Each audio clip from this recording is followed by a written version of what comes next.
नमस्कार दोस्तों, आपका स्वागत है हमारे चैनल पर। आज हम आपको बताने जा रहे हैं भाई दूज की पावन कथा और इसका धार्मिक एवं सांस्कृतिक महत्व। इस खास दिन पर बहनें अपने भाइयों की लंबी उम्र की कामना करती है और भाई अपनी बहन को प्यार और रक्षा का वचन देते हैं। आइए जानते हैं इस सुंदर पर्व के पीछे की कहानी और इसकी मान्यताएं। बहुत पुरानी बात है। सूर्यदेव और उनकी पत्नी छाया, इनकी 2 संतानें थी, यमराज और यमुना जी। यमुना जी अपने भाई यमराज से बहुत स्नेह करती थी और चाहती थी कि उनका भाई उनके घर पर आए और उनके हाथों से भोजन करें। कई वर्षों तक यमराज अपनी बहन को मिलने नहीं आए। अंततः कार्तिक मास की द्वितीया तिथि को यमराज अपनी बहन के घर पहुँचे। यमुना जी अपने भाई को देखकर बहुत प्रसन्न हुई। उन्होंने उन्हें स्नान कराया और स्वादिष्ट भोजन कराया। इसके बाद उन्हें तिलक किया। भोजन के बाद यमराज ने प्रसन्न होकर अपनी बहन से वर मांगने को कहा। यमुना जी ने प्रार्थना की, हे भाई, आप हर वर्ष इस दिन मेरे घर आए और जो भी बहन इस दिन अपने भाई को तिलक करके भोजन कराए, उसके भाई की उम्र लंबी हो और वह यमराज के डर से मुक्त रहे। यमराज ने आशीर्वाद दिया कि ऐसा ही होगा और बहन को अमूल्य उपहार देकर लौट गए। तभी से यह परंपरा चली आ रही है और इस दिन को भाई दूज कहा जाता है। भाई दूज से जुड़ी एक और लोक प्रचलित कथा है जिसमें भगवान श्री कृष्ण और उनकी बहन सुभद्रा जी का जिक्र आता है। यह कथा विशेष रूप से उत्तर भारत में कही और मानी जाती है।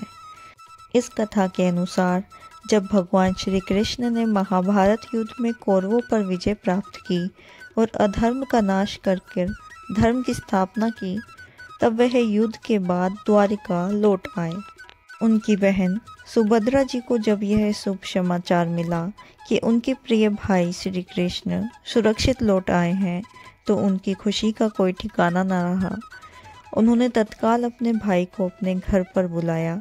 जब श्री कृष्ण सुभद्रा जी के पास पहुँचे तो सुभद्रा जी ने अपने भाई का विधि पूर्वक तिलक किया, आरती उतारी, फूल माला पहनाई और अपने हाथों से बना भोजन कराया। इस पूरे स्वागत और पूजन में सुभद्रा का प्रेम, आदर और भाई के लिए चिंता झलक रही थी।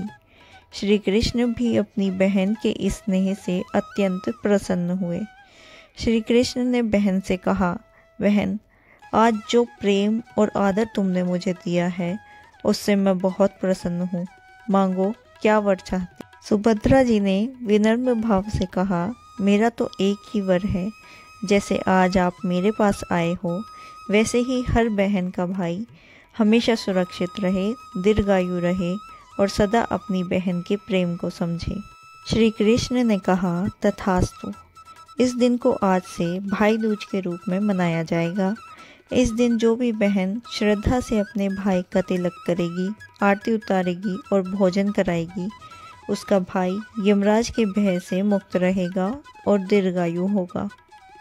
यह कथा हमें बताती है कि भाई बहन का रिश्ता केवल रक्त से नहीं, बल्कि प्रेम, स्नेह और विश्वास का भी प्रतीक है। भगवान श्री कृष्ण जैसे दिव्य पुरुष भी अपनी बहन के प्रेम के आगे नर्म और भावुक हो जाते हैं। यह दिन केवल पूजा या तिलक का नहीं, बल्कि आपसी जुड़ाव, आशीर्वाद और रक्षा का संकल्प का दिन है। तो यह थी भाई दूज की वो पावन कथा जो हमें सिखाती है कि प्रेम, आदर और रिश्तों की गरिमा से बड़ा कोई धर्म नहीं। आप सभी को भाई दूज की हार्दिक शुभकामनाएं।